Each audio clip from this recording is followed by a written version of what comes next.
Hey guys, welcome to my channel. At pag-uusapan po natin ngayon ay tungkol sa Yellow Sigatoka at Black Sigatoka. Isa po akong BLS reader, Black Leaf Streak, to monitor Black Sigatoka and Yellow Sigatoka disease of Cavendish banana. Ang Black Sigatoka guys is one of the major leaf disease in banana. Ang Black Sigatoka guys ay very active kapag rainy season o tag-ulan at saka sa midnight kasi nagmi-mist yung dahon o basa. Ang Black Sigatoka guys ay fungus.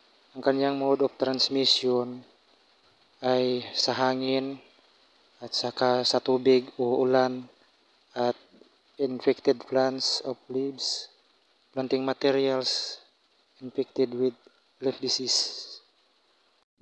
Itong dahon na to guys ay infected na sa Black Sigatoka tipborne. Dapat na po itong i-leaf trim o i-remove. Tinatawag po itong tipborne kasi sa dulo ito nagsisimula yung pag-develop ng kanyang dahon o sa dulo unang bumuka at sa dulo yung unang na-expose. Ang Black Sigatoka guys ay may 6 stages of development. Stage 1, light brown streak, hindi pa sa ganong nakikita. Stage 2, elongate to stripes brown. At stage 3, longer, wider, dark brown streak.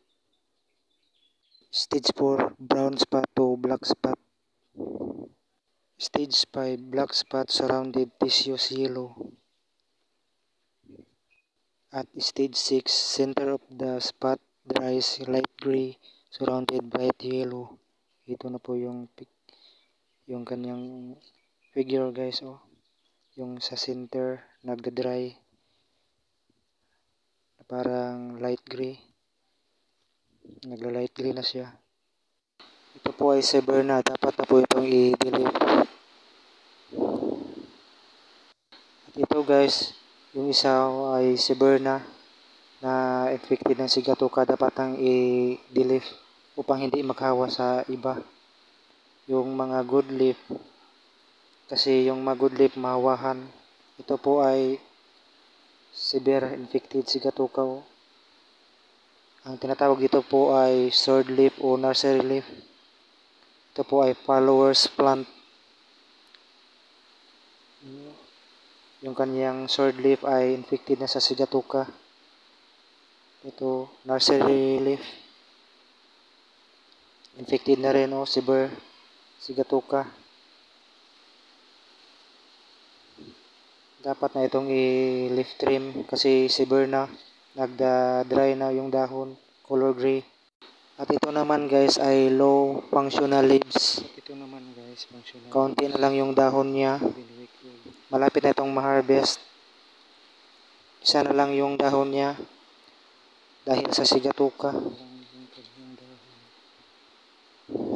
At ito naman ay no functional leaves. Ma-harvest na sana ito. Kaya lang halos wala ng dahon dahil sa Sigatoka. Itong sample plants natin rin guys ay NFL na rin. Halos wala na rin dahon. Harvestable fruit sana ito. Ito po ay ma-chop o ma-reject. That's all for today guys. Thank you and God bless.